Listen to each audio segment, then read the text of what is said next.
What's going on, guys? It's Cameron here, back at it again with another video. Welcome back to the channel. Today we're going to get into the topic of Marineland canister filter. This is the Magnaflow 220. It's pretty much been about 6 months since I've had it on this tank, so it's a quick little review on what I've noticed with this filter.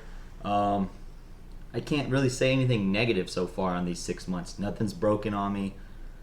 Really, nothing has given me any really big issues for me to tell you to stay away from this filter. It's quiet, it's easy to maintain. I love that it has the 3 different trays it comes with, so you can throw all your media in there that you want. It does come with some media. I believe it's the bio balls and some sponge, but of course throw your own sponge in there, throw your own media, whatever your choice is. It goes up to a 55-gallon aquarium, and I have mine on a 36-gallon, which works perfectly. Some say it's a little overpowered, but more filtration the better. It's powerful. I will say it's really perfect filter for anyone to begin with canister filters. It is my first one and my only one. I did have a couple hiccups starting it. You can check it out in one of my videos. It'll either be on top of the screen or bottom, is also be in the description of me setting it up. I did have a couple of hiccups getting the water to pump, but as soon as it started pumping, it was fine.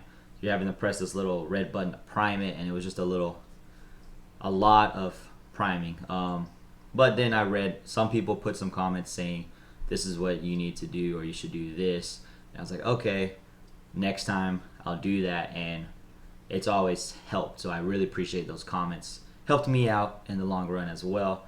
Hopefully it helps some of y'all out. If y'all go back to that video, y'all can read some of the comments.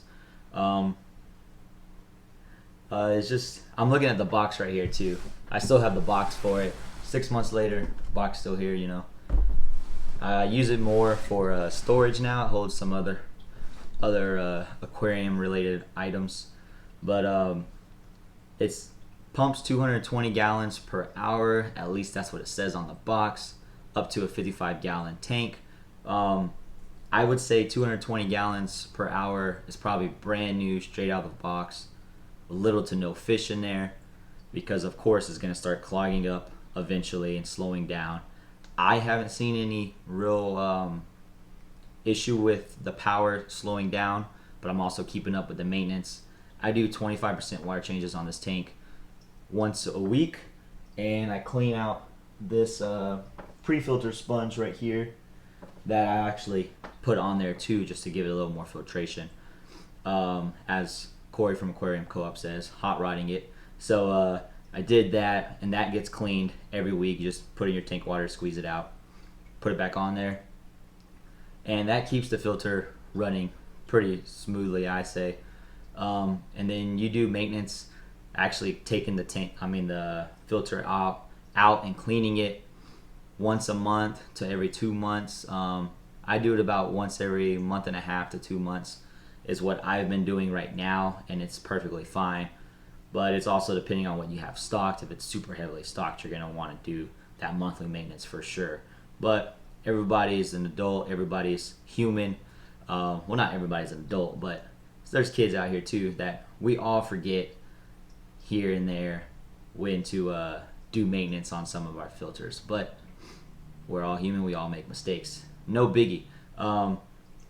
As long as you learn from them. There's really no negatives. Like I've said, it's quiet, it's powerful, it's easy to maintain. I think that's really it on it. I do have one negative, I will say. This is probably the only negative, and I'm going to show y'all real quick. So this is the suction cup. Literally will pop off sometimes. So I always got to constantly make sure it's on, which is why I added some of dog hair all in this. Some electrical tape to hold it in place, because if that pops off, you might get lucky and keep it stays in the tank, or you might be the unlucky one that this will just fall off, shoot water all over the floor, and I don't want to have that. So it's just an extra precaution. I might even add another suction cup down here somewhere to hold it onto the tank, just for extra Just haven't done that yet.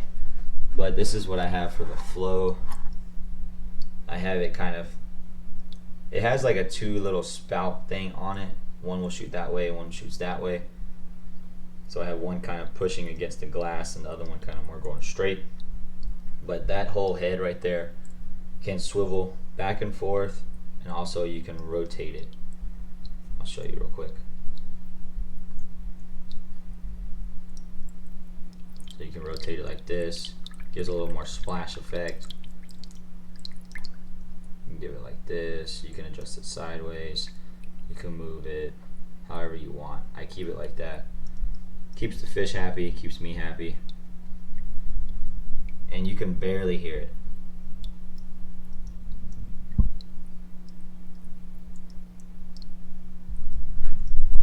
So that's it for this video. The only negative was that suction cup. Finally remembered what it's called. But very quiet, starts back up right away. I mean, I can go in here, turn it off. I'll do my water change, you know, scrub your tank and all that stuff. Come back, kicks right back on, no problem. So perfect filter for anybody that wants to get into canister filters. Perfect filter for anybody that just wants a canister filter or wants a new type of filtration, or just wanted to add more filtration on your tank. I don't know, but it's a perfect filter for it. Definitely recommend it for anybody that wants to try one. All the fish are going crazy now. They always seem to like water changes. I don't know, because every time I turn the filter off is when they go in the most crazy mode, and they're all over the tank like something, like they're just freaking out like something happened that's bad. I don't know. It's real funny. But I really appreciate y'all watching, guys, and as always, I'll see y'all all on the next one.